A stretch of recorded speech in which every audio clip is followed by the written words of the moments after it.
All right, what's going on, y'all, man? Welcome back to another episode, man, of The Game is Free, man. We got a lot to talk about tonight, man. We're going to be talking and previewing the Georgia High School football playoffs. We got some good predictions in there. Got to shout out our guy, Jeremy. He got me and Bacon's opinion on who we have winning it all in each classification. We're going to look at some sleepers, some contenders, top players to watch, man, and then we'll be getting into it in the later half of the show at about 8 o'clock with Jamison Roberts out of Saraland. He's backing up KJ Lacey, who's a major recruit here in the country. So we're going to talk to him as well, man. But without further ado, let's go ahead and bring Bacon on. Yo, What's going on, brother? How you doing? I'm a little under the weather, man. It's like the we ain't even experiencing low temperatures, but got a little, but we're gonna bear with it and we're gonna make it through and have an extraordinary show. Love to see it. Love to hear it, man. Yes, sir. It's going to be a good one. I can't wait. It's going to be a lot of fun, man. What's the biggest takeaway from the week, man, as we kind of head into the postseason? For Georgia high school football, not talking college. You can talk college. Well, I mean, the biggest takeaway from this weekend is probably got to be the Georgia Tech upset over Miami / Georgia. You know what I'm saying? Losing the Ole Miss, but I think most people are more captivated with the Georgia Tech win. I see it on the Brandon Marshall podcast. It's been on ESPN. You know what I'm saying? Everybody in their minds been talking about it. And you can stay tuned for a little behind the scenes look at the pandemonium on the field. I'm gonna drop a vlog probably tonight. Probably I'm definitely try to get to that tonight. But that's my biggest takeaway. What about Yeah, you? it surely was a huge win. I guess I'll stay in that kind of same category, man. I think my biggest takeaway is Aaron follows the real deal. Yeah. When you look at what he can do, being in that spot as a true freshman in that kind of environment, with a whole lot of Hurricanes fans and making those throws late in the game, fourth quarter, your team needs it, being precise with it, not letting the moment be too big. I think that said a lot about him. And he also talked about his faith and how they got him through, man. So real good stand-up guy. I don't know him personally, but just from talking to him in that setting and getting the interview on, man, I could tell Georgia Tech definitely has the quarterback of the future the next 3 to 4 years. And it's crazy because he originally was a Minnesota commit and didn't have a whole bunch of D1 offers. Only had a couple, but then Georgia Tech, was one of the first ones to offer him. And then they start recruiting him hard. And next thing you know, he's a yellow jacket, man. So I think they did good getting him, and he's going to definitely help out their program. He has some big offers after. He got some big offers after he surpassed Trevor Lawrence, right? No, not like that. We got a late offer from Indiana. That's pretty much it. He had what do you have? He had Georgia State, UConn. Just offers I think that didn't fit him. Humbly. Nah, he's legit. What was your favorite throw? He had one to Chase Lane, kind of back towards the back right pylon, and then across the 3rd and 8 to Malik Rutherford. I think the 3rd and 18. It was such a big point in the game. Them extending that drive made a 4 touchdown. I think it was massive.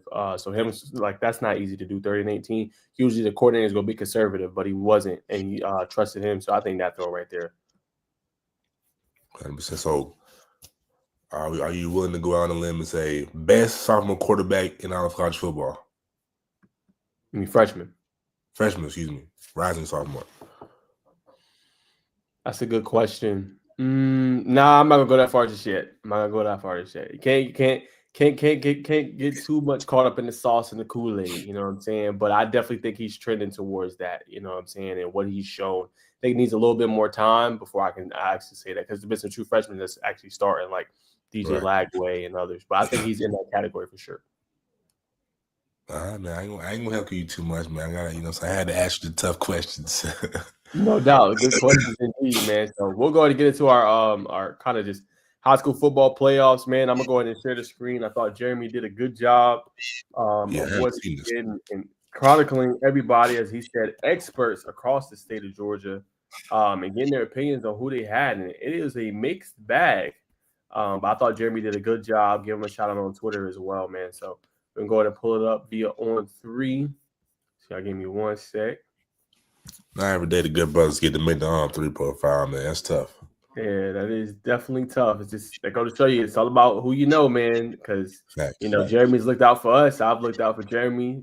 Jeremy's looked out for Bacon. Bacon's looked out for Jeremy. So all about who you know, man. Definitely goes a long way, man. So as you can see right here, so there's some of the experts, Jeff Chantel, AJC, and what he does, also with Dog Nation. Jerome Jones inside the hashes got his opinion. Jed May, oh my gosh, Jed May of Rivals, he does a really good job, man. Proud of that brother. Happy for him. Recently got engaged, man. Super exciting news.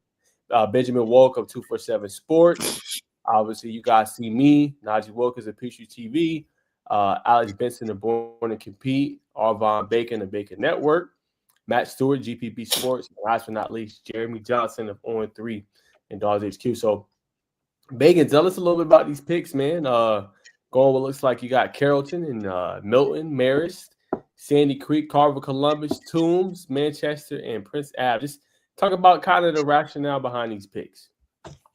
I mean, 6A, I think it's self-explanatory. It's likely going to be a rematch in the state championship. I'm predicting Carrollton versus Douglas again. I just think if you watch the game, if you saw the game, man, Carrollton's O-line just dominated DC's defensive line, and I don't think a lot of people expected that. So if you can't control that offense and their running game, and then Julian Lewis sitting back there and just slice you up, man, I just think it's Carrollton's championship to lose, man. It's gonna be, I don't say it's gonna be a cakewalk, but I think obviously, you know what I'm saying, I think everybody in this list picked Carrollton to win it in 6A. Moving on to Milton, man, you know, just they're really a 6A team. Like they played in the highest classification in Georgia for a while now. You know what I'm saying? They just Ethan Barbour, you know what I'm saying, Luke Nickel, the defense they have, the running back, you know what I'm saying, they're just loaded, man. I think they've been with top 3 in all the major rankings, like DexPreps, you know what I'm saying, ESPN. So I mean, nothing self-explanatory. And Marist, I looks like I went out on a limb and I picked Marist, man. They're just still undefeated. They've held their opponents to a low scoring total. You know, that triple option is definitely gonna be different, especially in the heated battle of in playoff times. So, you know what I'm saying, if you know what I'm saying, you can see it on film, but until you actually play that and get in the fire and feel that energy, it's gonna be tough to beat. And Sandy Creek, just man, they're just talented, man. Danny Greenhow in the secondary, Dalen Penson, who's gonna be back by playoff times, who's been dealing with an ankle injury, Caleb Hill, who's threw I think 500 yards one game, and they're just electric and dynamic in so many ways, man. And it's gonna be, if you can't stop the running game, it's going to be tough. And then the play action with Caleb Hill also has got some wheels to get outside the pocket and make things happen. You got a secondary who can play. You're probably going to see Amari play some linebacker in the playoffs possibly. So, I mean, they're gonna bring their hard hats. They're going to be tough to beat. I don't care if they're playing on the road, man, because if you can run the ball on the road, you're going to be dangerous. Carver Columbus, talented group. They've had a successful season. You know, so historically they're known for putting out a lot of good product, a lot of good football.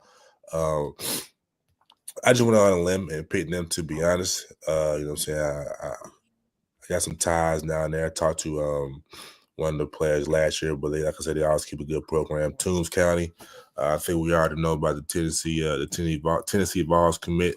The Gonza Hayward, dynamic ball player, man, got a good defense, have had an exceptional season thus far. In Manchester, you know what I'm saying, we all know about Justice Terry. Let's see, Javon Favors, the receiver. They're just dynamic, you know what I'm saying? So it's going to be tough to beat them. Slide counties, I also thought about putting them in, but I just don't think they have enough just to keep up with that. I think they're more balanced.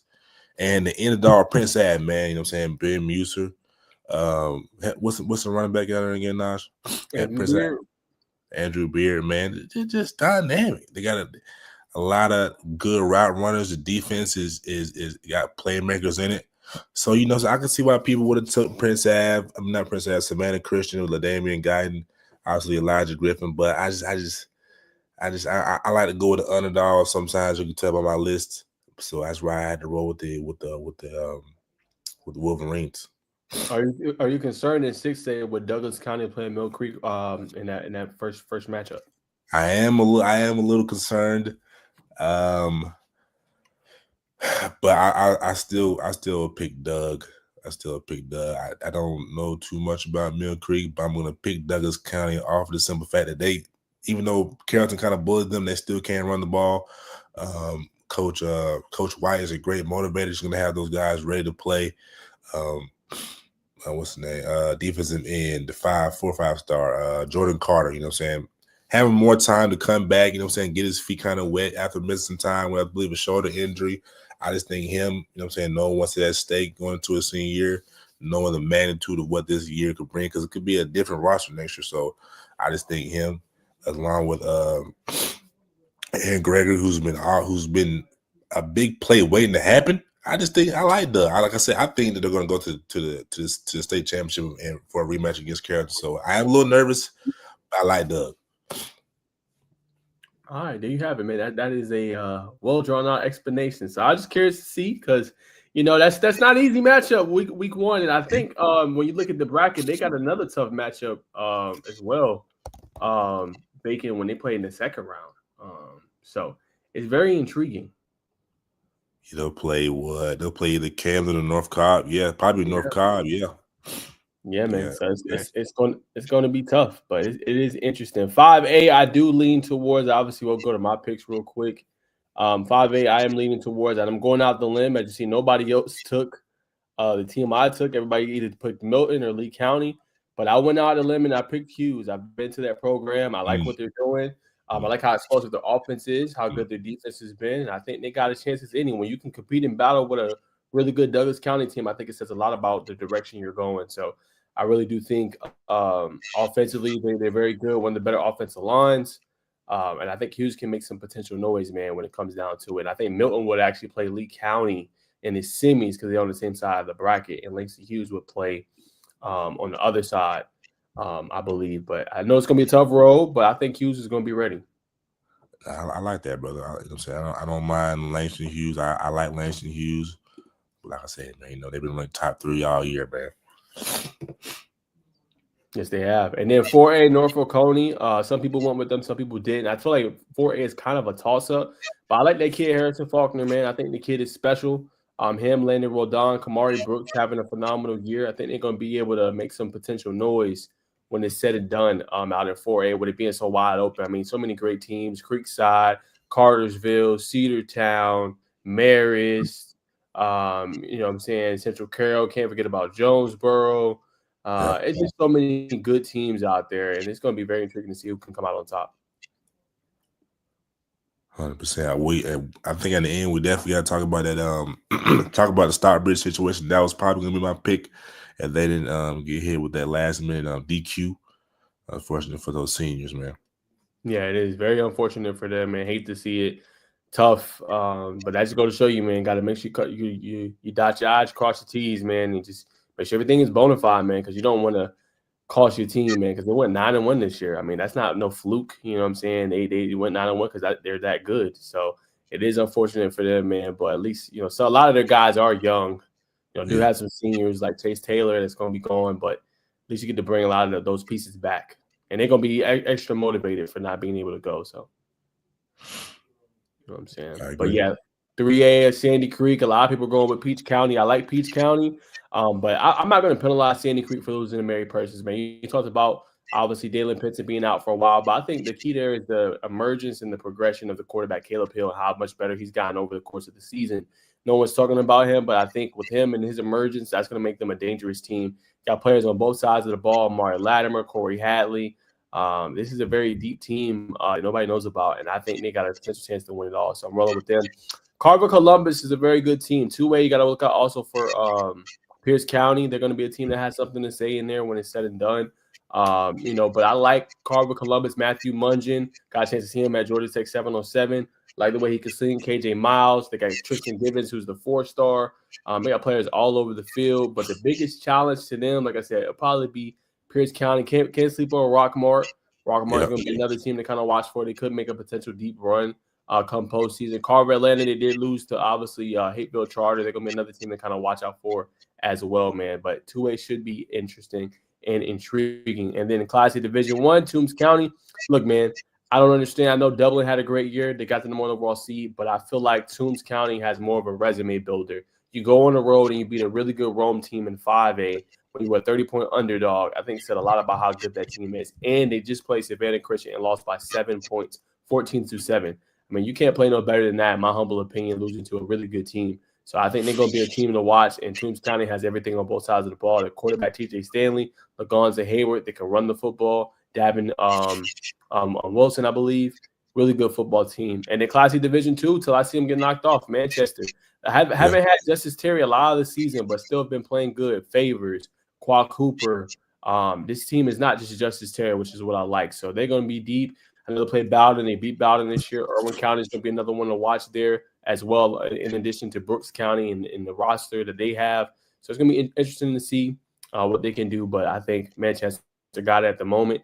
And I'm going to go with Savannah Christian, man. I just think with Zoe Smalls offensively, they're running the football, how that defense can get after you and tee off on you, that's going to make them also very dangerous, man. So I got Savannah Christian coming out on top. 100%. So realistically, bro, you on over/under? Let's say under 10 sacks for Savannah Christian for the whole playoff run. I'm going to take the over, to be honest with you. I think there'll be over 10 sacks this year in the playoffs. You got two elite guys that play on opposite sides of the field. So that makes it tough for a defense to kind of slow down. And I think with that, they're going to be definitely formidable. And I think it's going to be hard to block them. And, I think they're going to they might even have 4 or 5 sacks within the first game. Like, that's how elite both of those guys are. You can't double team 2 guys, especially on opposite edges. You know what I'm saying? So I definitely take the over for that. I concur, brother. High level breakdown, and as you can see, people, he's also producing, bringing me in, bringing him in, bringing us out, sharing the screen. Come on now, super talented brother right here to the left. For sure, man. Doing a little bit of everything, so you can have your spot, you can promote it out for you too, and your brand, everything you building, man. So yeah, also hosting and producing at the same time. So a little bit of jack of all trades, man, for sure. But I want to throw it to you, obviously. So we looked at some of our predictions. But what other things did you want to hit on? Is there a sleeper maybe in either classification that you want to kind of shed some light on and put people on game on? See, I'll say, not North Cobb. I don't know if I really consider them a sleeper. Kinda. Not people. Most people aren't going to pick North Cobb. And I also actually I say North Cobb. And I say North Cobb Christian. What's the quarterback out there is phenomenal. Gerard. Yeah, Gerard is big time, man. You know what I'm saying? Probably going to be one of the biggest recruits to come out of his classification. Anytime you got a quarterback that's dynamic, you know what I'm saying, control the offense. You know what I'm saying? You just gotta take that into perspective. Because that's pretty much what playoff football is about, man. You got a quarterback who can make the big time throws, be composed.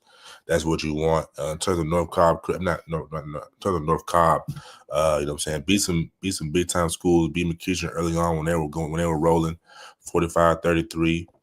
Dominated Walton 42-14, man. So and they're undefeated. You know what I mean? So that team's gonna be confident coming in on a high. Looking to, you know what I'm saying, upset. I'm sure they're going to coach is going to try to find some clips, or might even take that article that Jamie were like, man, look, we're undefeated. Nobody's picking us. We're playing with house money, cash money. So let's go out here and upset some folk, man, send some folk home with cold cocoa and burnt popcorn. So I like North Cobb Christian as a potential sleeper.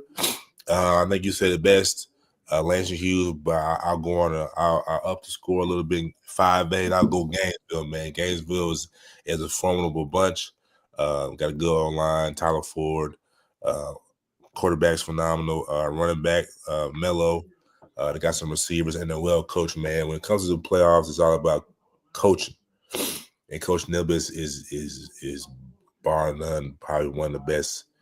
Probably top 3 coaches in all of Georgia. So anytime you got somebody can continue with the X and O's, that's definitely the team that needs to watch. 4A, I'll say Stars Mill, man. Quarterback got that kind of Logan Inigawa. I hope I'm saying it correctly. Big time quarterback, man, can roll out. They got a defense full of misfits. You're just gonna run to the ball. You know what I'm saying? So you got a team that's gonna, you know what I'm saying, be disciplined, not get out of their gaps too much. You know, so play where they need to play. If they can just give him an extra possession, keep the game close, you never know what Logan can do. 3, I'm not gonna go for the sleeper team in 3. I'm locking in Sandy Creek, you know what I'm saying? 2-way. My sleeper was Carver Atlanta, but if them to lose the Hateville Charter like that, I know Hateville Charter is a formidable group, but I expected more out of Carver. But I'm gonna lock in Carver as my sleeper team. And last one, I'll say Hebron Christian for private. Okay, brother. Those are some good ones, man, especially Hebron Christian. They slept on. They went all the way to the end against Prince Avenue Christian and then gained recently for a region championship. So really good defensive front. Carrollton Coombs, Georgia Tech commit. Got Seacon John, Garrett Kemp, Thomas Stallworth. Could run the ball with Devon Caldwell. Got a lot of pieces on that team and a very good coach and Coach Guest as well. So that's a good pick for you. Real quick for me, 2A, I'm going to agree with you as well. I think the team you mentioned is going to be very good. When I look at it, Carver Atlanta, I really like what they're able to do. I know they lost to Hateville Charter, but I think they could be a sleeper. It's a very deep team when it comes down to a private. Also, I do like North Cobb Christian. They're going to get a bye week and they play Whitefield Academy, so they can get to the quarterfinals very quick. The issue is when they get to the quarters, guess who they're likely playing? Who you said 2A? No, you're talking about private, right? Private. They're going to play Savannah Christian in the quarters.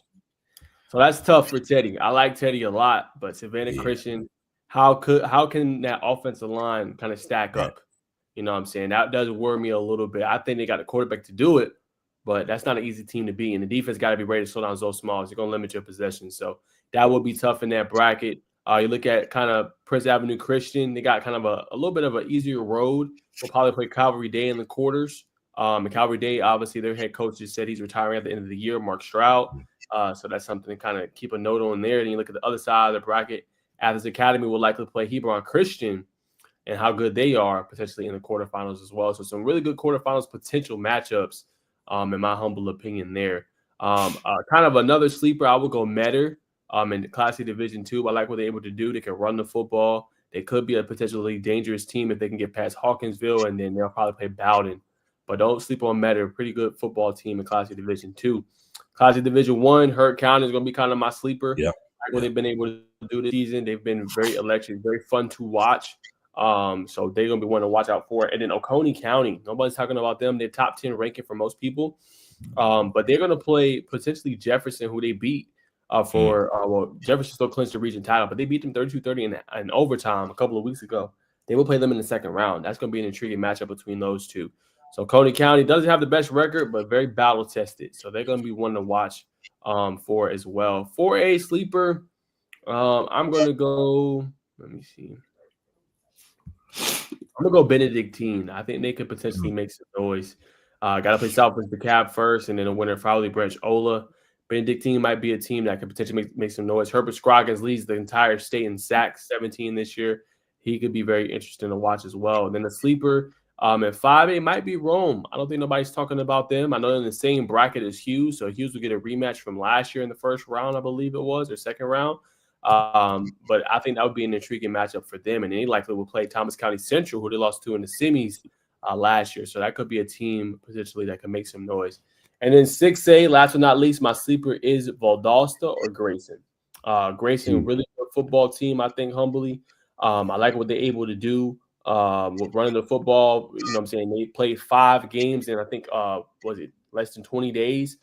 So just the ability to not play in 35 days, to play a whole bunch of games in 21 days, and still be effective, still be a good football team, says a lot about the character.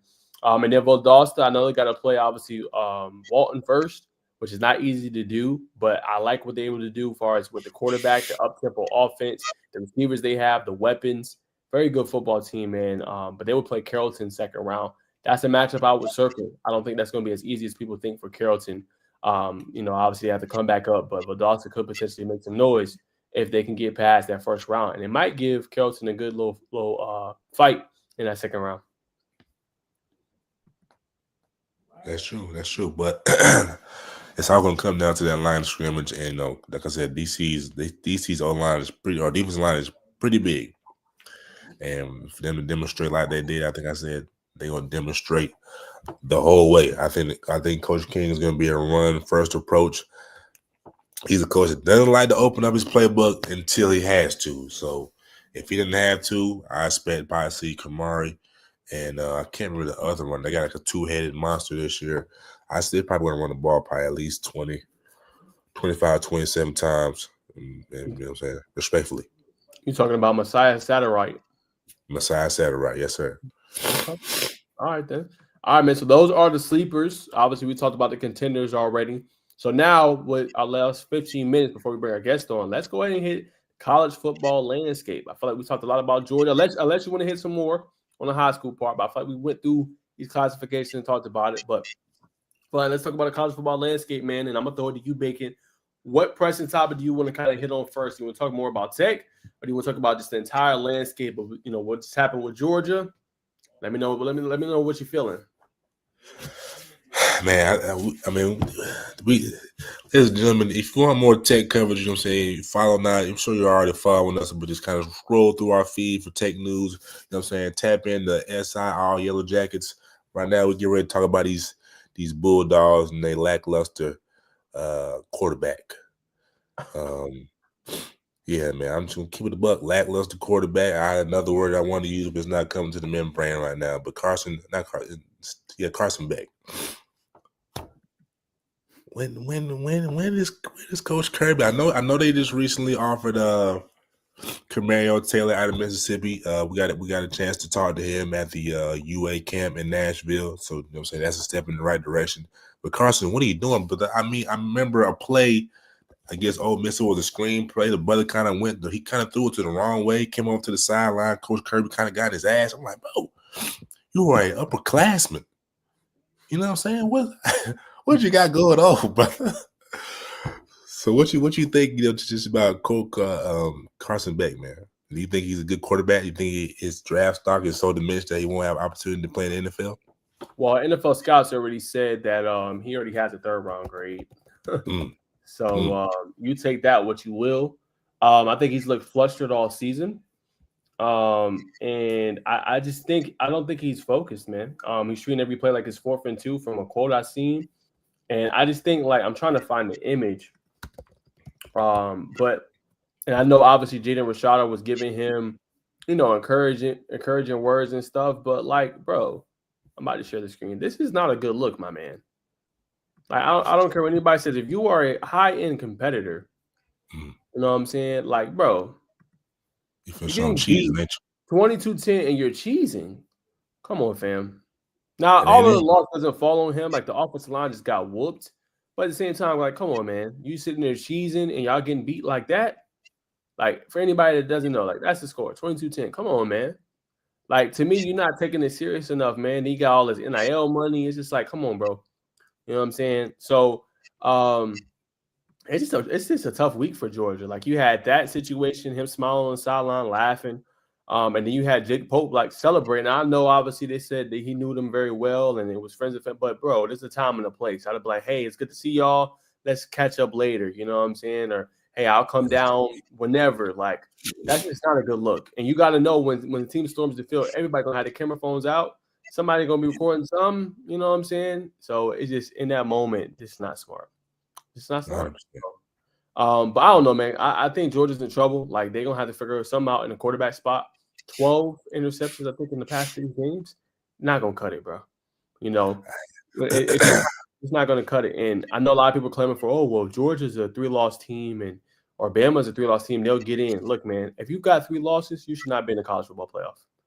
Like, respectfully, you've had your chances to win. You've had your chances to do it. 3 losses, come on, man. Let's be fair to everybody. I know SEC is a good conference, but what are we really rewarding here? You know what I'm saying? So we're going to find out, man. They see it. Whenever anybody says, your season is on the line this weekend against Tennessee. Yes. It's on the line. You lose, you're done. It's over. You're not getting in with 3 losses. Ugly loss to Ole Miss, right? Then a potential loss to Tennessee, and then a loss you had earlier. It's just not going to work, bro. So I think they're in trouble, and they might need to shake it up. No, you're right. And I think Nico Imavaleva, I think he's got a great chance to outplay Carson Beck once again, just like Jackson Dart did last week, which is going to segue me into the next topic. I know now. This is all on the script, by the way, ladies and gentlemen. If you let me ask you, if you win your conference, that's an automatic bid into the playoffs, correct? Automatic bid. Which segues me into my next topic. Will it be nice to see Boulder in the playoffs? It'll be Yeah, nice. 100%. I mean, you go and look at the numbers, right? And you go and look at the viewership. It's going to be box Yes. office TV. Not everybody's not a fan of Dion, and you say what you want about him, but one thing he does know how to do, he knows how to bring an audience. He knows how to bring flair. He knows how to bring the swag to anything that he's doing. So I think with Dion coming, it's going to make it even more fun. And that's why I say, and that goes back to my point with the 3-loss SEC team. Like, I understand it's tough conference, whatever, but one team has a loss or one team's undefeated, SEC team should not get over a team that's undefeated or a team that has automatic bid. That's just my humble opinion. But I think it would make for magic, man. It'd be fun. And it'd be fun to see him in that environment and Boulder, potentially hosting an elite team, right? And potentially get that bye. I mean, I think, the whole college football world is going to be the ESPN is definitely going to try to pick that game up.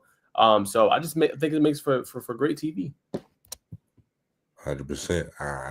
Like I said, if they get in, I'm not going to say they're going to win it, but like it's going to be a match. It's going to be box office for the whole thing. Next thing, brother, is Alabama back in the thick of things with a dominant win over LSU? Yeah, I mean, yeah, they're definitely back in the thick of things. They're right in that conversation. I did a video recently and said that they are the best 2-loss SEC team, which I think they are. They've had their ups and downs, their struggles against South Carolina. They had struggles against Tennessee, Vandy. But when you look at what they can do, and if they can play that dominant on the road against LSU, I think that says a lot about how potentially good they can be, man. So the rest of their schedule shapes up well. Play Mercer. Then they got to play Auburn and Oklahoma. So they could definitely win out, and I think they're right back on track. I mean, you get a win like that, like we saw. I was even questioning, like, well, why are they 11th and they got the 2 losses? But you go and get a win like that, ranked, that's only going to help you. So I think they're definitely square right back in the middle of the race, and if anything, they might move up this week. No, yeah. So what? I guess just let me get your 3 or 4 front runners for possible champions for college football. Now, when you say champions, like conference, or are you talking about the whole thing? Whole thing. I'm gonna go Texas. Yeah. Oregon. Ohio State. Uh-huh. 3. One more. Trying to think conferences. We did Big Ten. We did SEC. Yeah, you did 2. No, you did 1 SEC. You said Texas. You said Ohio State. Oregon. So that's Pac-12. No. Oregon is Big Ten. Yeah. I'm trying to see who else would I pick.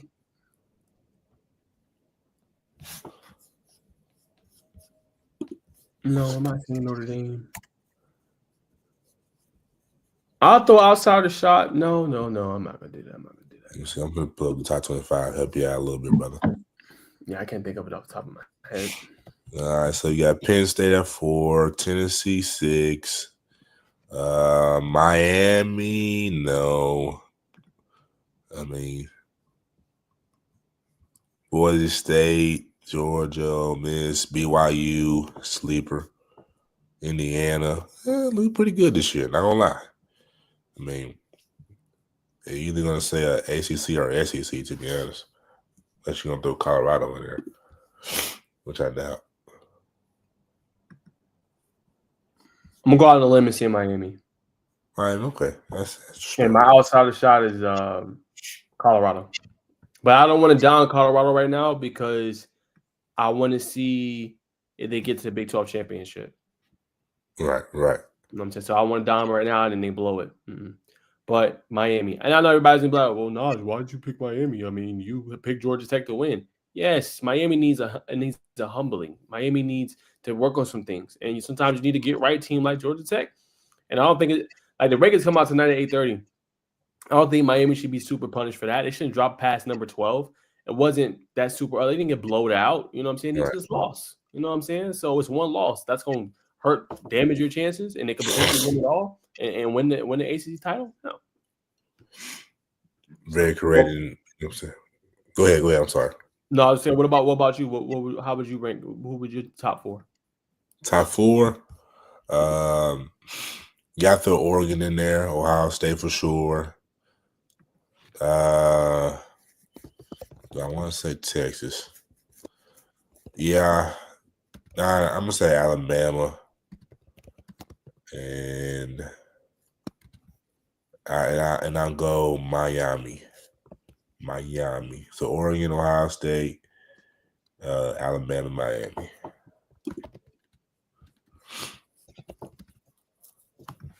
And I was listening. Miami. Yes, sir. Okay. All right. And I was listening to Shan, Uncle Shan, Club Shay, not Club Shay, the Nightcap podcast, and it was talking about it was a rookie quarterback, or it was talking about somebody that's like in the NFL, you're not gonna really have time. I think it might have been Anthony Richardson. You're not gonna have time to really run around, buy time. These pass rushers are a lot more sophisticated, more talented. You're gonna have to get that ball out quick. And for watching Cam Ward this past Saturday, so there's a lot of mind time, shaking off defenders. Do you think? I mean, because Caleb Williams has been struggling. There's a lot of young quarterbacks have been struggling. Do you think Cam Ward will transition and have a similar walk? You know what I'm saying? Have to have a big adjustment period, or do you think where it's just not raw ability, but with his ability that he'll be able to transition and be a little more polished than these quarterbacks have been? I think for Williams, his struggles is offensive line, and to be honest, Chicago's an organizational failure. Like they don't surround you with the right talent that you need. Now they've been doing better and getting Keenan Allen and Rome Odunze, but if you're gonna get a franchise guy, you got to help him with the offensive line. Like that's just the bottom line.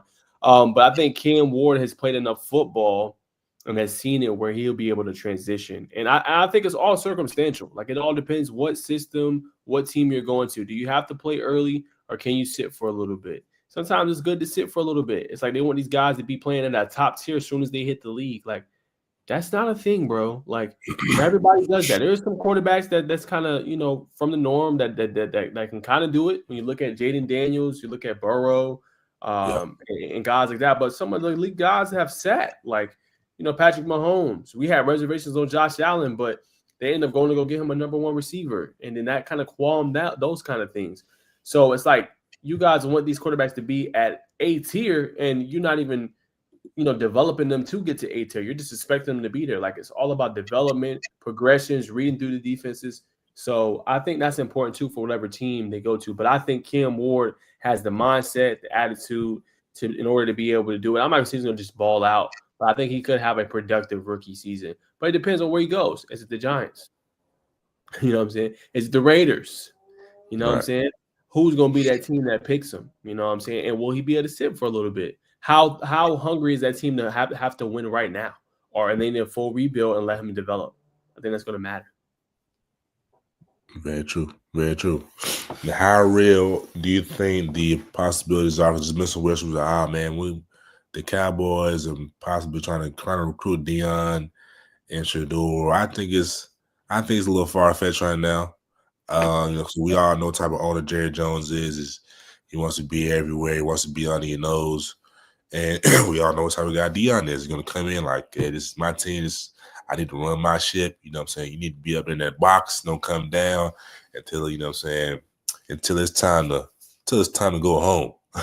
Or if you want to have a meeting with me one-on-one, that's cool. But don't be, coming down, meeting the first person, last person, talk to the team. That's my position.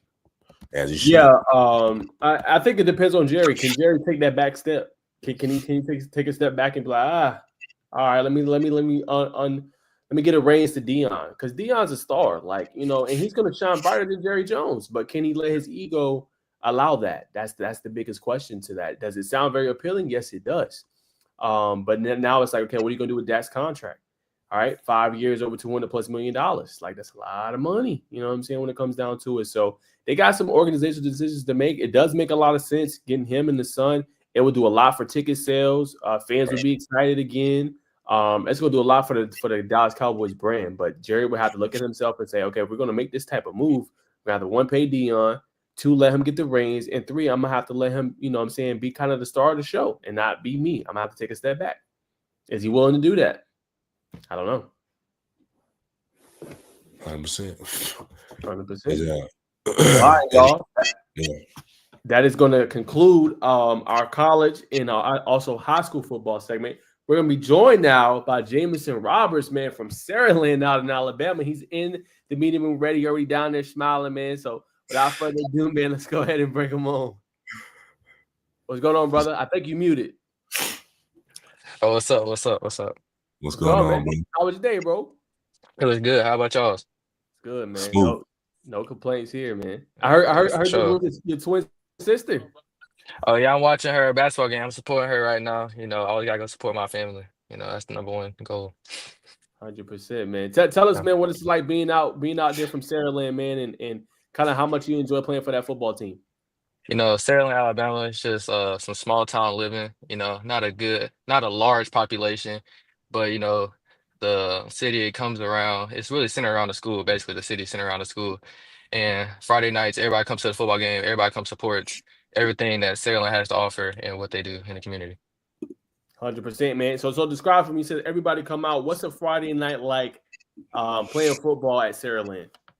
Man, it's electric. If y'all can get down to a game, y'all need to get down to a game. It's one of the best I ever seen in Alabama. Like I'm dead serious. Um, it's just the whole, like when I said the whole city comes out, I mean the whole city comes out. Everybody's talking about the game all week. Everybody's ready for the game. Everybody's pumped up.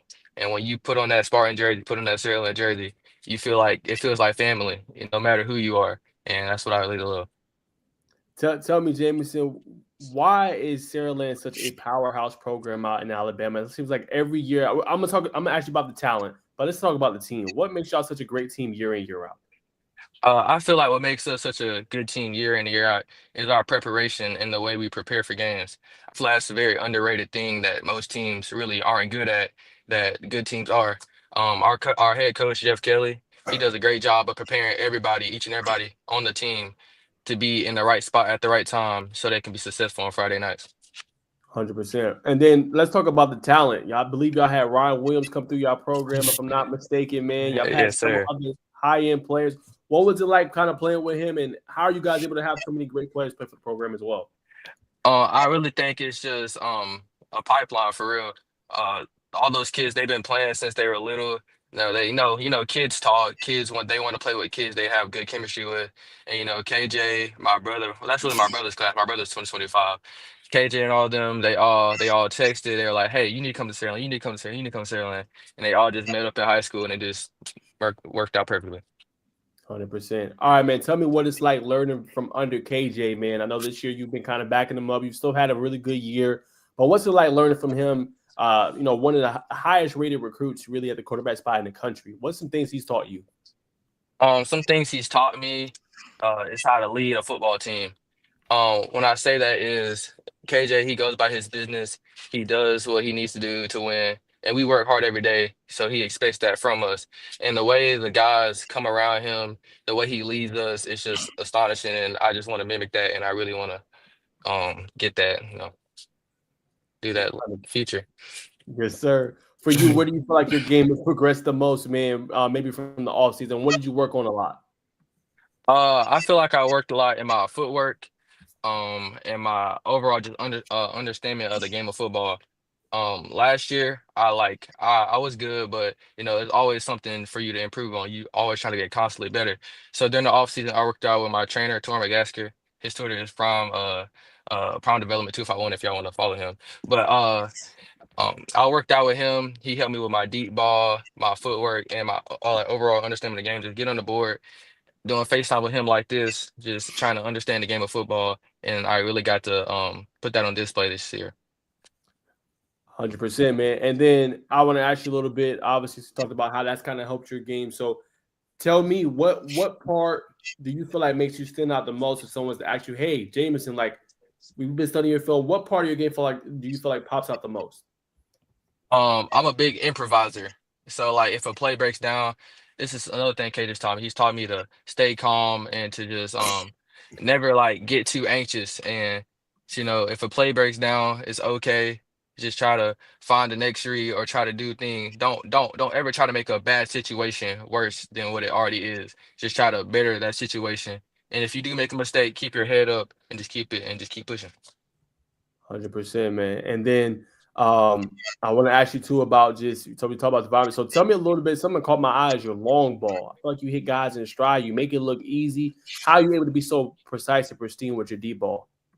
I feel like I'm able to be precise and pristine with my deep ball by just hitting the weights real hard.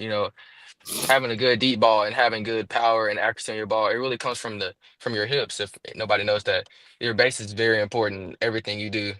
Well, everything you do with like just sports and things of that nature. So I think that's really important to hit the weight room hard so you can have a good deep ball and hit people in stride like you want to.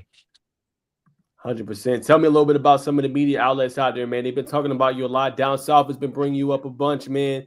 Tell me about some of the media outlets and how they're helping young kids like you. Some of those media outlets, they're helping young kids like me, like QBC Media, Down South Media. They're all helping kids like me who feel underlooked.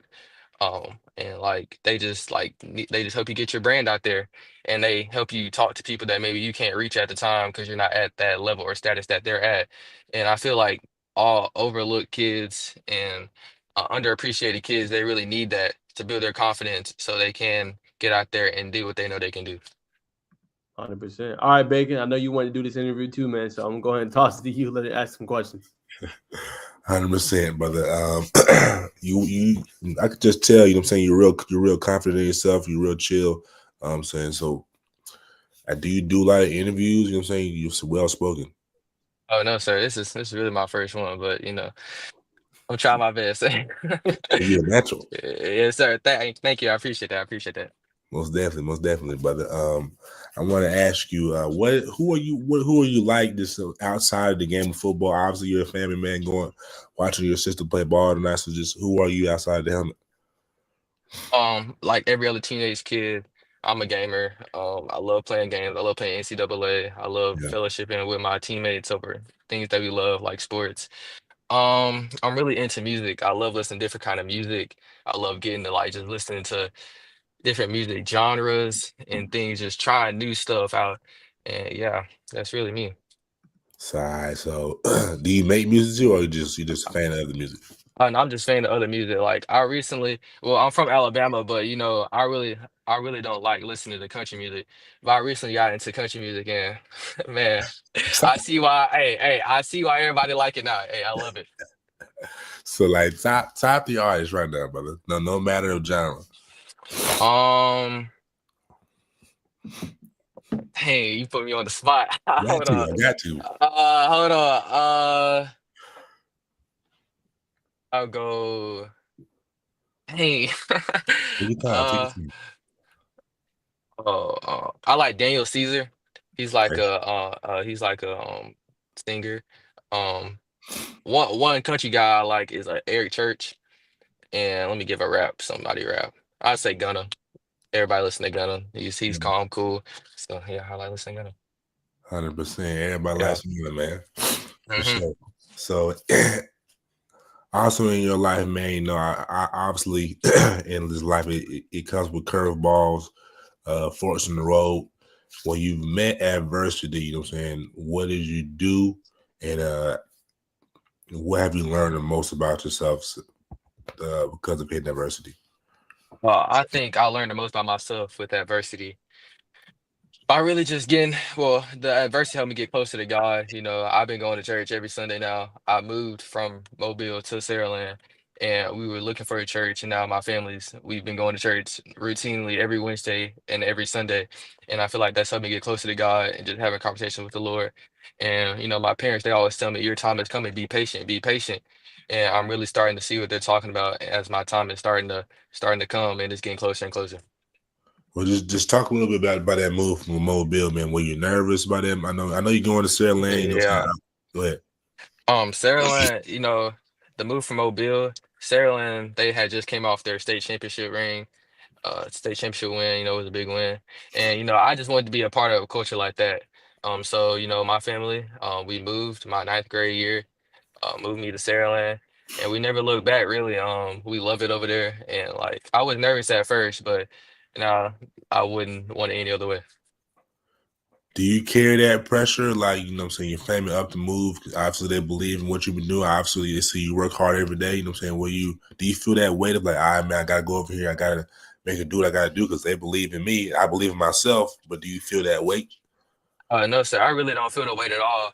I feel like if I trust in what I've been taught, trust in what my parents have instilled in me, trust what have my trainers all the time, every like what everybody has instilled in me, and if I go display that on the field, I feel like I'll put a good enough product that I can be happy with. 100%, brother. So Yes, sir. I was on your Twitter. I see you had like 4 touchdowns against one team. But what was your favorite game of this year so far? Um, my favorite game will have to be my last JV game. My last JV game ever, really. We played against MGM, the MGM Vikings.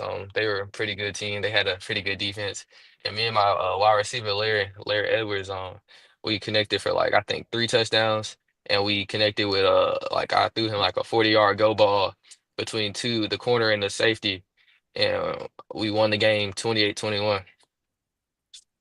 Gee, you like that, bro? Yeah, so like that, so like that, so like that. I try. You like Smooth that? killer, smooth killer. Yes, sir. Yes, That's like sir. the mindset, bro. You know what I'm saying? You threw a 40-yard ball, you know what I'm saying? Just in that moment, you know what I'm saying? Obviously, the game's on the line. Just take me into your mindset during those last seconds or last minute, last drive. Really, Larry, he had been making plays the whole game. So I'm like, my coach, he has this saying called FTS, feed the studs. So Mhm. that's really what I was doing. Um, I realized that they were in cover two, and the safety, he was shaded over on the hash. Okay. So and we had a higher concept, which is a go ball and a 5 yard out. So really, I was just reading the safety and see what he was going to do. And I seen Larry, they were also in pressing him on the line. He got off the press and I just threw it and he ran under it. We went crazy. We celebrated. We rushed the field. We did everything. It was amazing. 100%. Yes, sir. So, you know what I'm saying? How, you know what I'm saying? Is your sister, is she better than you in basketball? She, you know what I'm saying? She better than ass. You gotta play. Man, she's a girl, but if she was a boy, she would be better than me. Put it that way. Like, she's great. I mean, she works hard. She puts the work in, and it shows. 100%.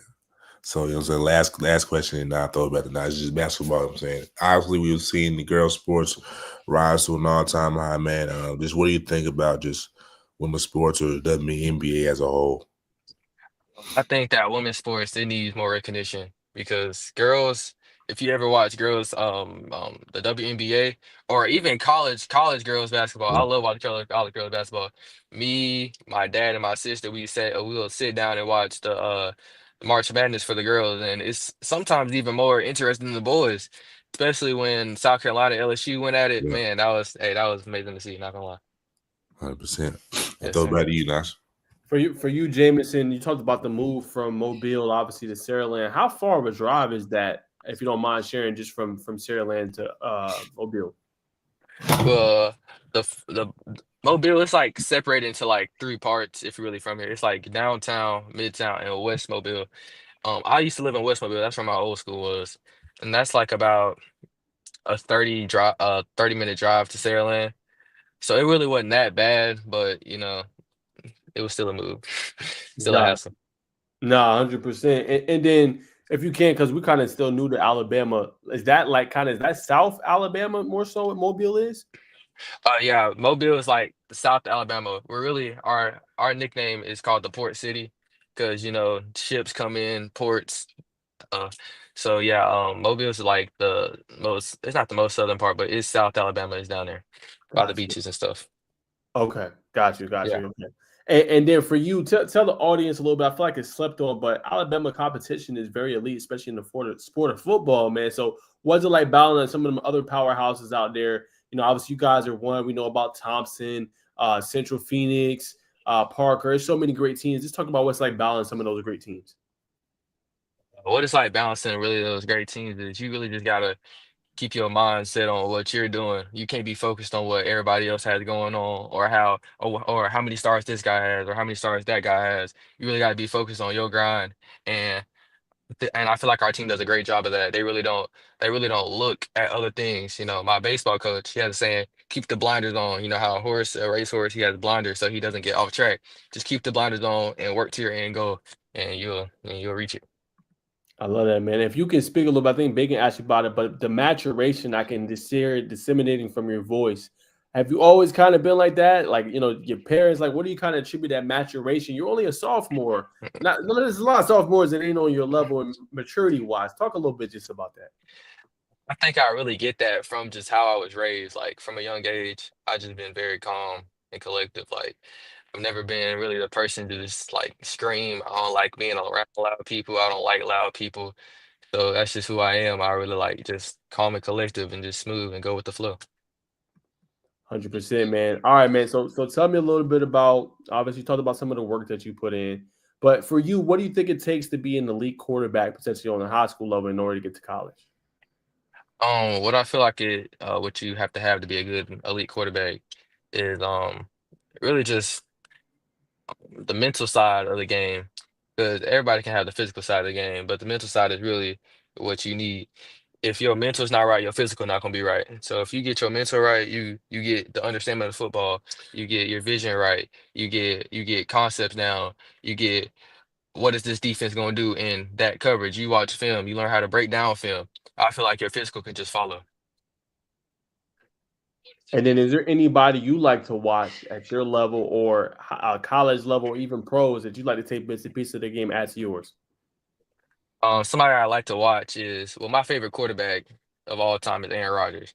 But a newer version of him, Pat Mahomes, the different arm slots. I love throwing from different arm slots. I play baseball too, so that really helps. A college quarterback I like to watch.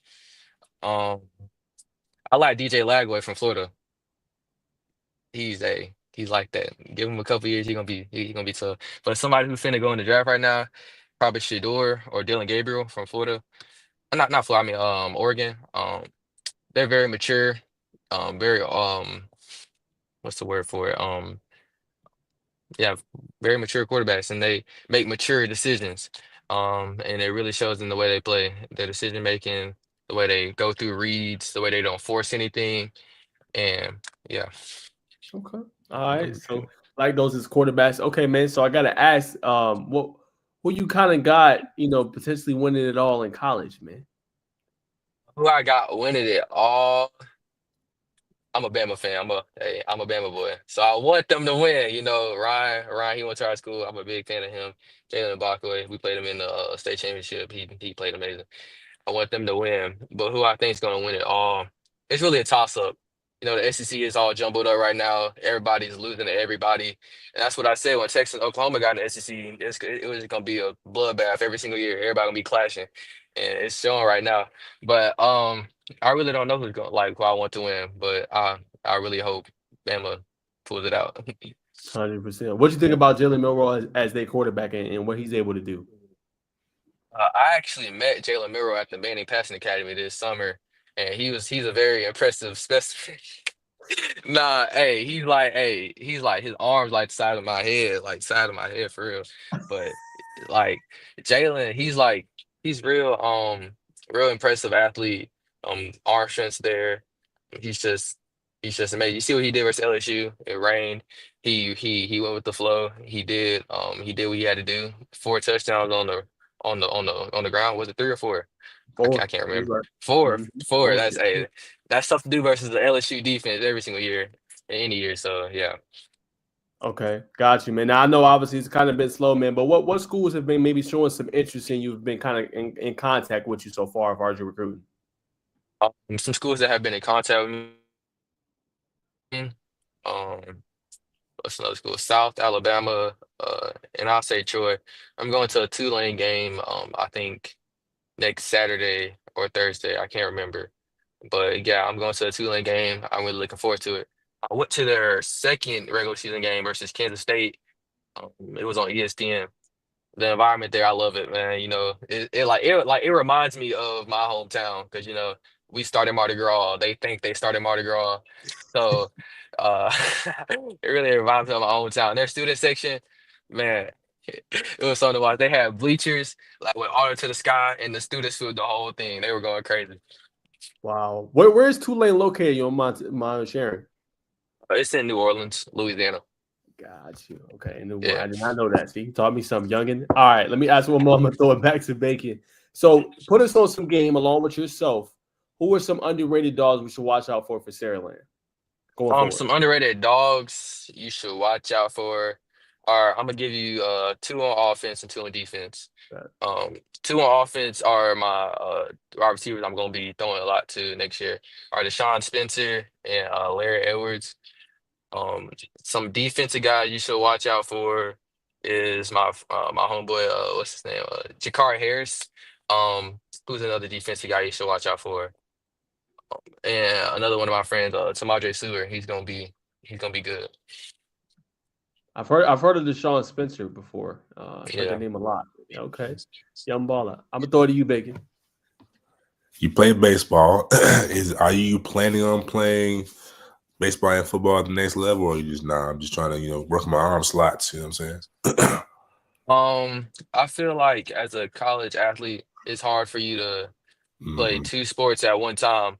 But if I have the opportunity to play both those sports, I love both of them equally the same. I played baseball from a young age, football from a young age. I started baseball when I was 6, football when I was 4, and I've been playing ever since. But if I could play both in college, I will. What position do you play? Um, the positions I play are outfield, Outfield. third, and first. I used to pitch, but I gave that up because that really can affect football and like tearing your shoulder up and Tommy John right here. So I was Mhm. like, nah, that's not for me. I totally agree, but I think you're doing the right thing. Yes. We don't, you know what I'm saying, as a race, we really have stepped away from baseball. You know what I'm saying? You play in your area. Do you see a spike of us starting to play the game of baseball, or no, you think it's about the same? I'm definitely starting to see a spike. Back when I was 13, I played on a team called the Padre Scout team. It's really like a minority-based baseball team, and we went to like the big tournaments, competed with some of the best teams in the nation, even beat some of the best teams in the nation. So I really think like if more and we're also us as colored people, we're also like very good at like we're just automatically athletic, and I just feel like we just need to use that to our advantage and not only play like the sports that everybody wants to come to, like basketball and football, but we need to play baseball and use that to make the big money and things of Yeah. that nature. That bag is definitely guaranteed. Yeah. 100%. When you were younger, did you see yourself where you are now, you know what I'm saying, sitting behind KJ Lacey and primed to be, you know what I'm saying, the next man up? When I was younger, I really didn't like have the confidence that I have now. I had to work to build that, and it came from experience. Um, a text that my dad he used to send me, and sometimes he send me before games, sometimes he forget, but it's all right. You're the best athlete on that field, and believe it. And that really done stuck with me, because I'm starting to believe it, and it's turning out good for me, and I have more confidence in myself that I can go get the job done at any given time. I like that, man. Shout out to Pops. Shout out to all the Yeah. Pops doing their thing for they little men out here, man. But obviously you're a exceptional athlete on the diamond and on the field, but you can't get to where you want to go to without performing well in the classroom. So, brother, just talk about your time management. So what are you doing that you think is a big impact on your success in the classroom? Some time management things I've used. Well, my schedule is really busy. Right now, I'm taking AP Bio for the first time, my first AP dual enrollment class. I'm taking Algebra 2 right now. I'm also in a nursing, well, it's kind of a nursing class. It's really like a class at Saraland that helps you get to other medical. I want to be in the medical field, but I don't know what I want to do. So I'm learning about like diabetes, strokes, how to help people with that, how to do CPR and all that.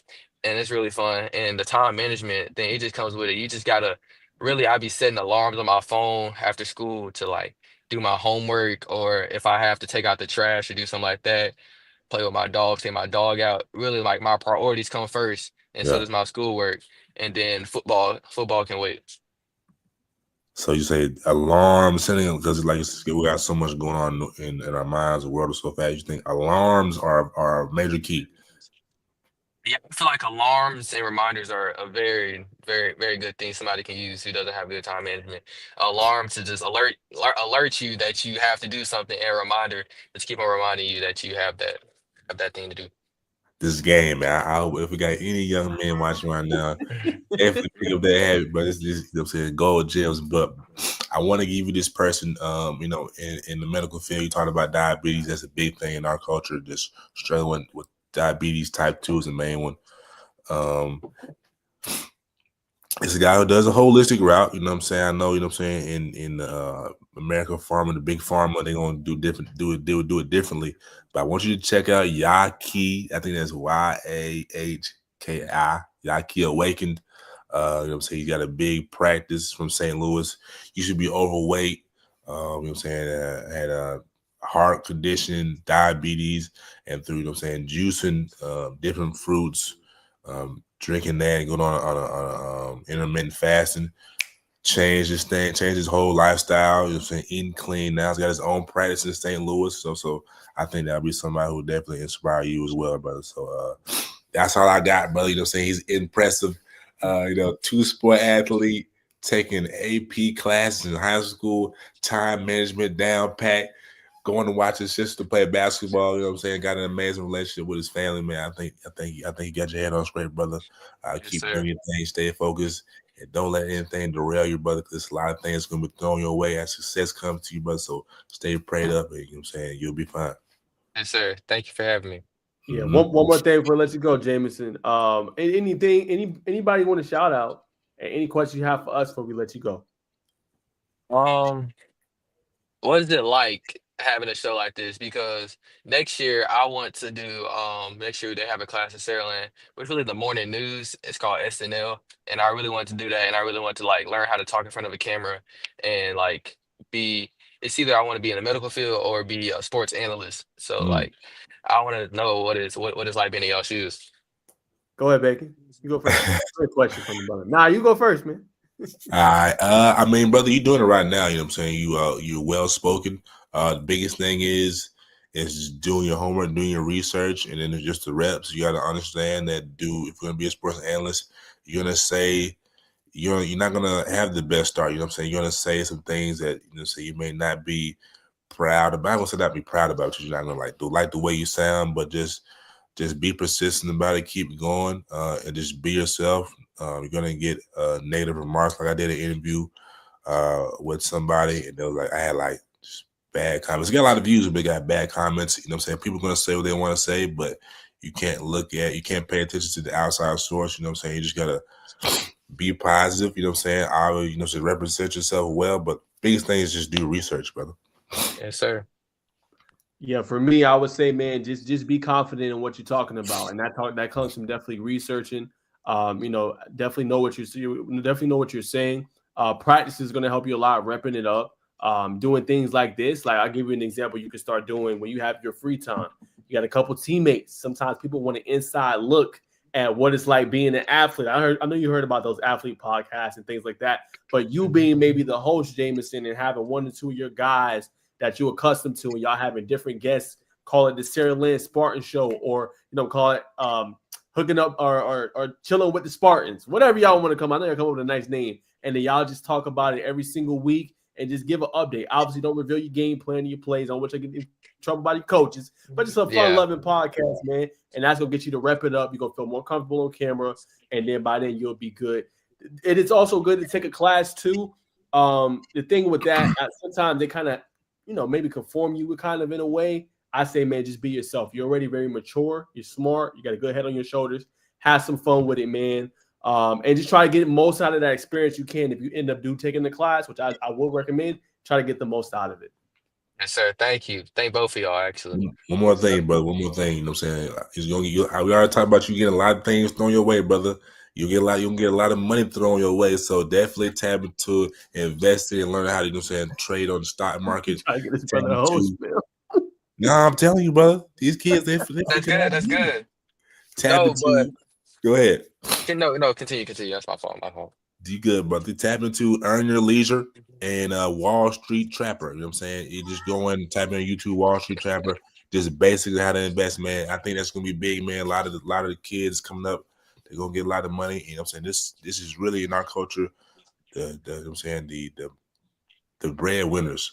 So you learn how financial literacy early, brother. Life is ahead of you, brother. Yeah, but I just wanted to throw that in. I thought that was important. Yes, sir. Yes, sir. My dad, he's actually a real estate investor. Oh, you So good? I've been taught from a young age to how to save your money, the 70-30 rule or the 80-20 rule, whatever you want to call it. Save 70 and spend 30 on whatever. But yeah, he's been teaching me from a young age, both my parents. I love it, man. Smart brother, man. I want to say this, Jamison, man. Please don't be a stranger, man. We would love to have you on again and go in more detail in the spring, summer when you're gearing up to start for Saraland. We know how great of a program it is, man. And me and Bacon gonna try to make a tour down there, man, and just kind of see Alabama a little bit and try to come see you, man. So stay in touch, man, and let us know how you doing. Tag us on all your stuff, and whatever we can do to help you, let us know. Yes, sir. Thank you. Thank both of y'all. Y'all need to come like fast. Our first game against Jackson, y'all need to be there next year. I bet. We'll keep Say that. We got you. Say that. Yes, sir. Yes, sir. Yes. There he goes, man. Man, great kid, man. Enjoyed talking to him, man. I appreciate him too. Also subscribe to me, obviously, on Twitter and X. Man, great kid, man. Definitely got to go out there and see him, man. And we appreciate you taking the time, Jamison, man. I know, obviously, watching your sister play, he's taking 30 minutes, man, to talk to me and Bacon, man. And kid got a good head on his shoulders, man. Man. Yes. Facts. Yes. Facts. Good head on his shoulders. Classes. I mean, but it all starts at home. It starts with the folks, man. You know what I'm saying? You're nothing without your folks, man. Your kids are just representation of their parents. So shout out to them. 100%, man. All right, man. So we about to wrap it up for the night, man. Right at 8:30, college football playoff rankings is about to drop. So I'll throw to you, Baker. Any closing thoughts before we get out of here for the night? Number one, the rankings is about to drop. So if you've been tuning into Mr. Wilkins, you know the TikTok is coming. His TikTok is coming. So stay tuned for Najee Wilkins on TikTok. You know what I'm saying? It's got a lot of entertaining but educational soliloquies, rants, if you will, on TikTok. So definitely tap into that. But now, man, the Hawks are on right now. I'm kind of glancing the little NBA Cup tournament. It looks to be a close game. I'm not gonna hold the people too much longer, but yeah, that's pretty much what I got, man. All right, man, 100%, man. Definitely tap into the Bacon Network as well, man. Does a great job with all this content. Had a really good interview the other day, man, with Rosario. So does a great job, man. Y'all go check it out. I seen y'all showing love, man. And I be going about his TikTok, man, getting it right. Continue to do videos, man. Just give him that Atlanta Hawks, you know what I'm saying, insight, man, because he's a funny guy. I know we can keep it real, man. It's a process, though, man. I know you be looking at mine like, hey, how did I get up to 600 so fast? I get there. Hey, it's a process, bro. You a grinder, though, bro. You a grinder, G. Yeah, man. Definitely got to be, man. But appreciate all you do, man. Definitely let me know about the hoops topics. I know we got another show Thursday, y'all. So make sure y'all stay tuned for that. Me, Bacon Network, and also Day of 92.9 The Game. Damian Lewis was a lot of fun that first one. Been following basketball as well, pretty heavy. Had some big time results this past week. McEachern falling obviously to Newton. Wheeler blowing out, obviously, Cedar Grove. They do anything. Coda Settle, I think, is one of the best guards in the country. 75-54 win. But we're going to have all that and more, man. I think National Signing Day is actually tomorrow, Bacon, for basketball. I don't know if you knew that, basketball junkie, but I did look it up, and that is also tomorrow. So I did want to put that out there.